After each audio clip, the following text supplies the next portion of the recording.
айт десе, кээ бирибизде бизде айыл жерге башка жерлер көп жерлерде бир аза күтүү же өткөндү эстөө деген менен ушундай бир айырмаланып калганда жок.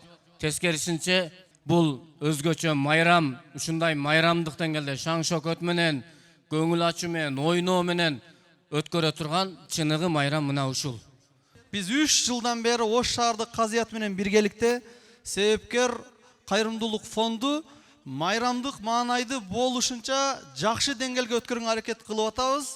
Келип катышып бергениңиздерге чоң рахмат.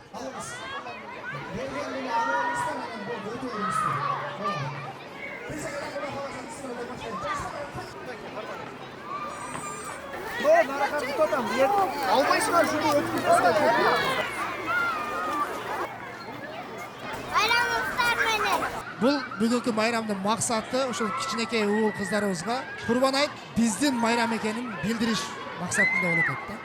Ошого азыр балдарыңарга подарка берип атканда Курбан айттын шултоосу менен подарка алтасында кулагына куюп койсоңуздар дагы жакшыраак болот. Неберелерибиз дагы аябай сүйүнүп атышат. Баары бекер экен деп жакшы нерселер таркатылды. Сонун уюштурушту, рахмат. Аллахым ыраазы болсун. Ушундай нерселерди уюштуруп тургула. Шаарыбызда ушундай иш-чаралар көбүрөөк болуп, ушундай иш-чаралар тез болушун каалап кетет элек. Уюштуруучуларга деле ушуга салым кошкон бардык бир туугандарыбызга терең ыраазычылык билдиребиз. Майрамыңар кут болсун. Рахмат. Кимдер неме болгонго бар ушул. Алла ыраазы болсун. Сонун баары жок жакшы, аябай. Уюштургандарга рахмат.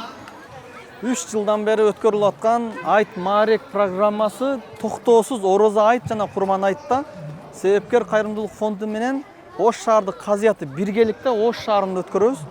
Бул майрамга жалпы Ош областындагы региондордон, райондордон жана Ош шаарынын тургундары келип катышат. Акысыз балмуздактар, мындай оюнчуктар жана суусундук, тамак аш жана ошондой эле сахнада шариатка дал келген кызыктуу оюн зооктор болот. Бул майрамды уюштуруудан негизги максат бул күн Алла Таала белгилеп берген майрам курсан болуш керек. Бул курсан болуусу муктаждардагы, байлардагы бирдей деңгээлде курсанчылык маанайда болсун деп акысыз кылып таркатабыз. Анткени майрамда акчасы көп болгондор курсан болуп, акчасы аздар өксүк болуп калбасын деп болушунча элден алып кайра элге бере турган майрам. Дээрлик баш аяк эсептегенде 1 миллион сомдук иш-чара. Демөөрчүлөр, ушул жеке ишкерлер, жаштар, айрыкча жаштар көп